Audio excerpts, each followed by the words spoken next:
Assalamualaikum warahmatullahi wabarakatuh teman-teman. Nama saya Dinda Salwa Zarasani. Saya dari jurusan Pendidikan Pancasila dan Kewarganegaraan, Prodi PPKN Reguler B dari Fakultas Ilmu Sosial Universitas Negeri Medan Stambu 2020. Nah, di sini saya menjelaskan sedikit tugas saya mengenai proyek tentang fenomena kasus pidana pengedaran narkoba.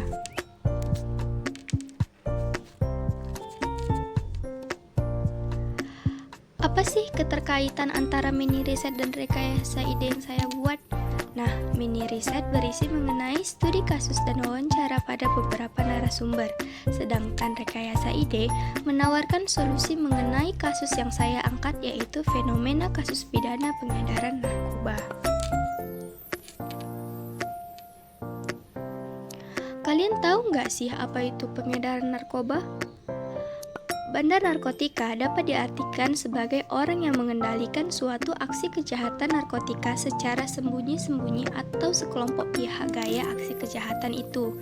Dalam praktiknya, bandar narkotika itu antara lain orang yang menjadi otak di balik penyeludupan narkotika, permufakatan kejahatan narkotika, dan sebagainya. Secara sempit, dapat diartikan bahwa pengedaran narkotika atau psikotropika adalah orang yang melakukan kegiatan penyaluran dan penyerahan narkotika. Pengedaran belum tentu berarti bandar narkotika ya. Penyebab terjadinya pengedaran narkoba. Pengedaran narkoba pada umumnya terjadi karena mengalami masalah ekonomi. Dengan cara begitu, para pengedar akan banyak mendapatkan keuntungan dengan lebih cepat. Nah, oleh sebab itu, tidak sedikit di lingkungan rumah saya banyak bandar narkoba ataupun pengedar narkoba. Di sisi lain, penyebab pengedaran narkoba juga bisa mengalami kekerasan fisik, emosional, atau seksual, serta memiliki masalah hubungan dengan pasangan, kerabat, ataupun keluarganya. Selanjutnya, saya akan menjelaskan solusi apa sih yang harus dilakukan untuk mencegah adanya pengedaran narkoba. Di sini, saya akan menjelaskan 3 solusi. Yang pertama, dengan cara melakukan kegiatan-kegiatan pencegahan yang dapat dilaksanakan, misalnya penyuluhan dan pendidikan melalui kegiatan rutin di masyarakat, juga perlu pendekatan terpadu antara sekolah dan masyarakat. Yang kedua, strategi yang dapat dilakukan untuk membangun jaringan antara masyarakat dengan sekolah adalah pembentukan panitia pencegahan sekolah.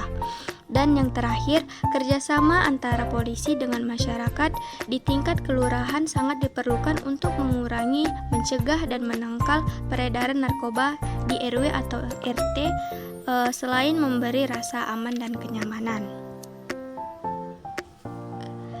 Kesimpulan, narkotika adalah obat terlarang sehingga siapapun yang mengkonsumsi atau menjualnya akan dikenakan sanksi yang terdapat pada Undang-Undang Nomor 35 Tahun 2009 tentang narkotika. Dilarang keras untuk mengkonsumsi dan menjualnya. Selain itu, di dalam Undang-Undang Nomor 35 Tahun 2009 tentang narkotika hanya dapat digunakan untuk kepentingan pelayanan kesehatan dan ilmu pengetahuan. Di garis bawahin ya, narkotika itu hanya dapat digunakan untuk kepentingan pelayanan kesehatan dan ilmu pengetahuan. Nah, setahu saya juga apabila ada pengedar narkoba yang tertangkap oleh polisi, maka dikenakan sanksi sebesar 1 miliar, dan ada juga pengedar narkoba kelas kakap yang dihukum mati seperti almarhum Ferdi Budiman. Saran dari saya, peran pemerintah sangat penting dalam memberikan edukasi tentang pengedaran narkoba seperti dampak atau efek apa yang didapatkan ketika melakukan pengedaran narkoba ataupun penggunaan narkoba itu. Disarankan agar di negara kita terutama masyarakat umum menyadari akan bahaya mengedar, memakai, atau mengkonsumsi narkotika. Oleh karena itu, kita sebagai generasi muda seharusnya lebih berhati-hati dalam memilih teman bergaul. Sebab jika kita salah pilih teman, lebih-lebih yang sudah kita tahu telah menjadi pecandu, hendaknya kita berpikir dahulu untuk bersahabat dengan mereka, ataupun lebih baiknya kita menjauhi mereka.